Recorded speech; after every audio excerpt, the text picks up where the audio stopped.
Hello students, आज की कक्षा में आपका स्वागत है। आज हम काव्य खंड के पाठ 2 केकई का अनुताप के पद्यांश 2 का अध्ययन करेंगे। पद्यांश 1 का हम इससे पूर्व के वीडियो में अध्ययन कर चुके हैं। यह पाठ राष्ट्र कवि मैथिली शरण गुप्त द्वारा रचित उनके साकेत महाकाव्य से हमारे काव्य खंड में केकई का अनुताप नाम से है और उनके 8वें साकेत के 8वें शक से यह लिया गया है। तो आज हम इसके पद्यांश 2 का अध्ययन करेंगे। आइए पद्यांश 2 का वाचन करते हैं।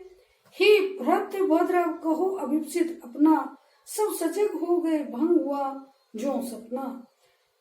हे आर्य रहा क्या भरत अभिप्सित, अब भी मिल गया अकंटक राज्य उसे जब तब भी। पाया तुमने तरु तले अरण्य बसेरा, रह गया अभिप्सित शेष तदपि क्या मेरा। तनु तड़प तड़प कर तप्त तात ने त्यागा, क्या रहा अभिप्सित और तथापि अभागा। हाँ इसी अयस के हेतु जनन था मेरा, निज जननी के हाथ हनन था मेरा। अब कौन अभिप्सित और आर्य वह किसका, संसार नष्ट है भ्रष्ट हुआ घर जिसका। मुझसे मैंने ही आज स्वयं मुंह फेरा, हे आर्य बता दो तुम्ही अभिप्सित मेरा। प्रस्तुत पद्यांश में भ्रात भक्ति से ओतप्रोत होकर भरत जी श्री रामचंद्र जी से मिलने के लिए उनके पंचवटी स्थित आश्रम में पहुंचे और वहां पर राम ने रात्रि में सभा बैठ गई। राम ने उनके मन की इच्छा जाननी चाहिए और पूछा कि तुम अपने मन की मनोकामना बताओ। यह सुन करके भरत बहुत व्याकुल हो गए और इस पद्यांश में भरत और राम के मनोभाव का बड़ा सुंदर वर्णन किया गया।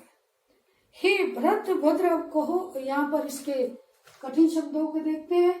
भद्र माने शिष्ट, श्रेष्ठ व्यवहार वाले। भद्र माने शिष्ट या श्रेष्ठ व्यवहार वाले। अभिप्सित माने अभीष्ट, इच्छित, मनोकामना, इच्छा। अकंटक माने कांटों रहित, बाधाहीन।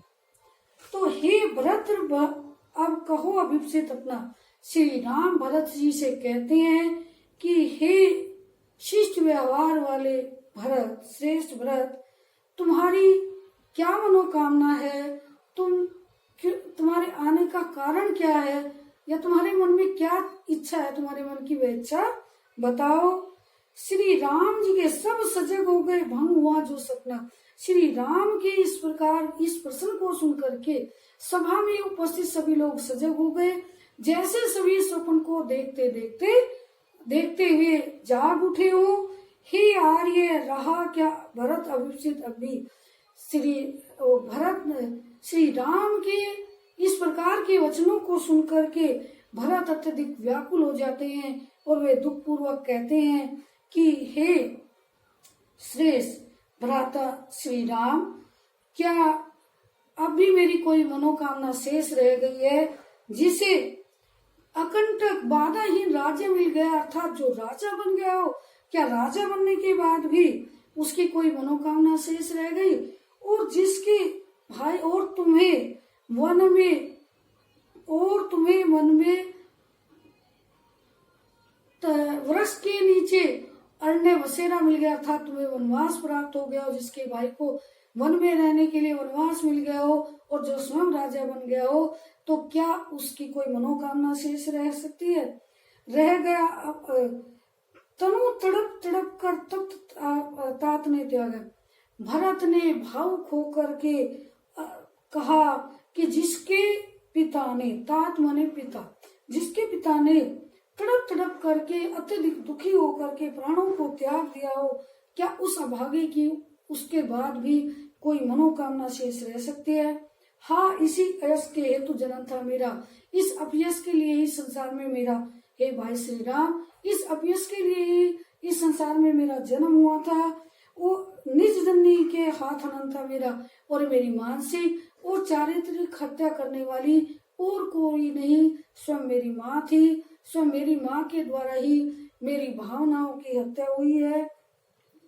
अब अब कौन अभिप्सित और अब किसकी को क्या मनोकामना मेरी शेष रह गई है।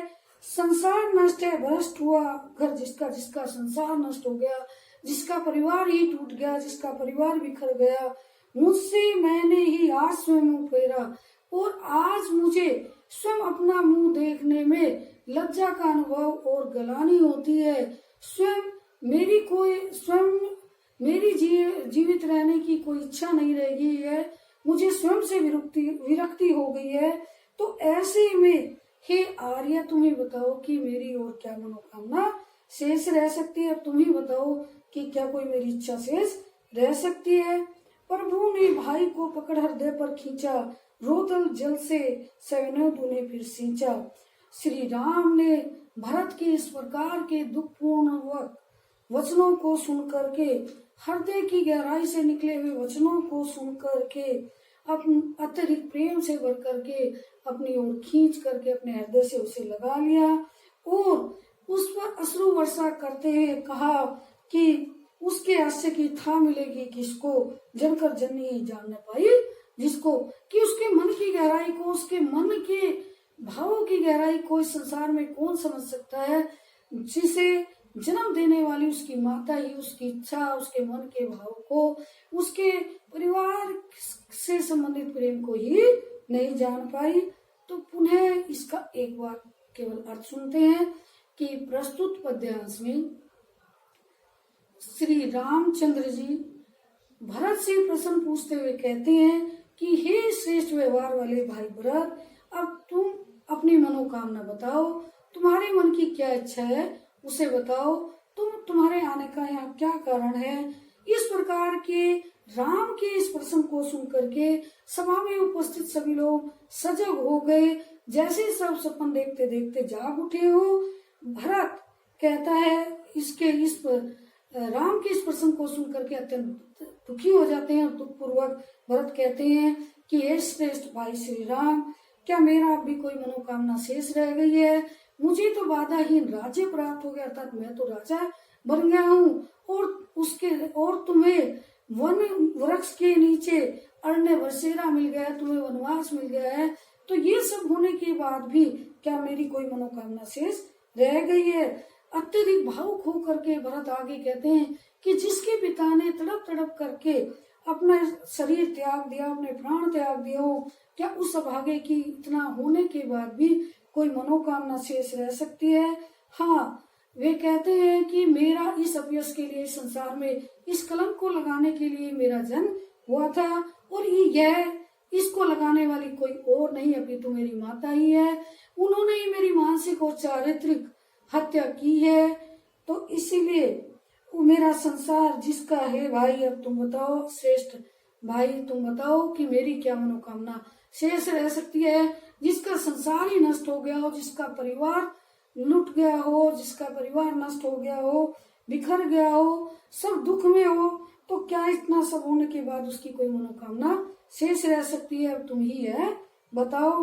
प्रभु ने भाई को इस पर, श्री राम ने इस प्रकार के प्रेम पूर्वक मन की गहराई से निकले हुए दुखपूर्ण बातों को सुन करके भरत को अपनी ओर खींच करके हृदय से लगा लिया और आंसुओं की वर्षा करते, उस पर आंसुओं के प्रेम रूपी आंसुओं को की वर्षा करते हुए उससे भरत से कहा कि उसके मन की गहराई को कौन जान सकता है, जिसके मन की गहराई को स्वयं देने वाली माँ ही उसके मन की इच्छा को नहीं जान पाई, अर्थात उसके मन की गहराई को इस संसार में उसके मन की पवित्रता को कोई नहीं जान सकता।